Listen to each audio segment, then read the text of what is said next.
Every morning when I wake in this ancient land, a foreboding sense of doom creeps into my soul.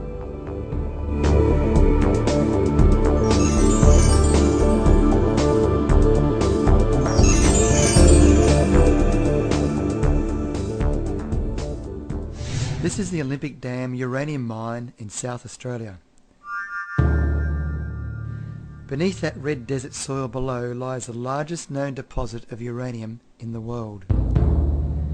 A bonanza worth billions of dollars for the mining company BHP Billiton, and a looming health and environmental disaster for the rest of us forever. We're about to open Pandora's box to let the radiation genie out of the bottle at radiation levels which will ruin this comparatively pristine land. 350 metres below the surface, a solid granite core keeps the radioactive ore from getting to us. It's safely cocooned there in nature with millions of tons of soil, rock and vegetation above the granite cone. But BHP Billiton wants the go-ahead from government to dig up the red topsoil, to dig it up night and day for 4 years and then break the granite cone of protection so they can get at the valuable minerals that lie below. Once that protective granite seal is broken, the company plans to bring 40 million tonnes of radioactive ore to the surface of Australia every year for the next 50 to 100 years. That volume of radioactive tailings is the equivalent to filling the Melbourne cricket ground twice a week to the height of the goalpost, every week for the next 100 years. What the company is not telling us is that when they mine uranium to extract the yellow cake, more than 80% of the radiation stays behind in the dumped tailings, the leftover waste that has no commercial value. Radioactive uranium, radioactive thorium, radioactive polonium, radium, bismuth and radioactive lead, just dumped there at the surface of the mine. Whereas before the radioactive minerals were inert, buried in rock deep below the earth, they're now being crushed into fine dust particles, just dumped on the surface of the earth at Olympic Dam, covering thousands of square hectares, mountains of radioactive waste. Radioactive tailings dust, ready to blow in the wind and weep into our water and travel far beyond the mine site. Radioactive for millions of years, a pox on our children forever.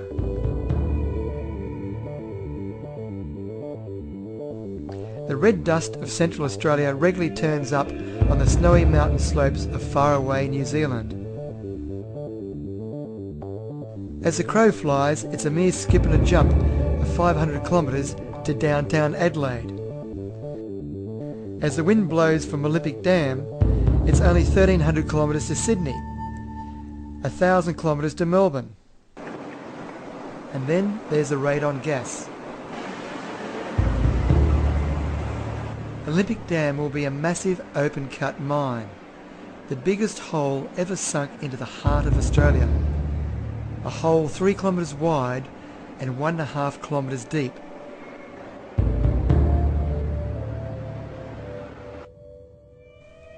When they mine uranium, it releases radon gas. Radon gas is very deadly and carcinogenic.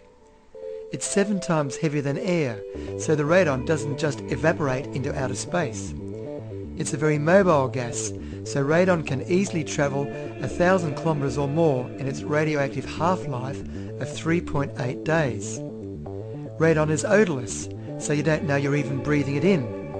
And radon gas causes birth defects to babies in the womb.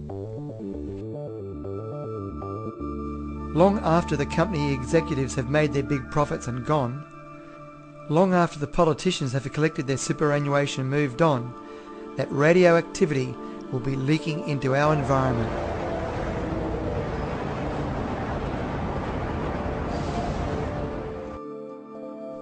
Scientists in Europe and North America are now discovering it doesn't take much internal radiation exposure to break the double strand of the DNA, which leads to cancer and birth defects. Cancers that can be triggered at far lower levels of radiation exposure than what our health authorities have believed till now is a safe level of radiation. Both the radioactive tailings dust and radon gas contain alpha radiation. It's the alpha radiation which plays havoc with the DNA once it's breathed into the body or ingested through our food or our water. But the cancers won't show their face for another 5 to 20, maybe even as long as 50 years. Sleeper cells, lying there doing their deadly work over time.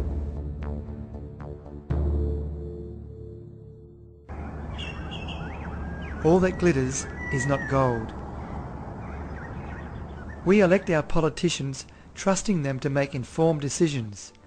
Decisions that will impact vitally on the future well-being of ourselves and our children.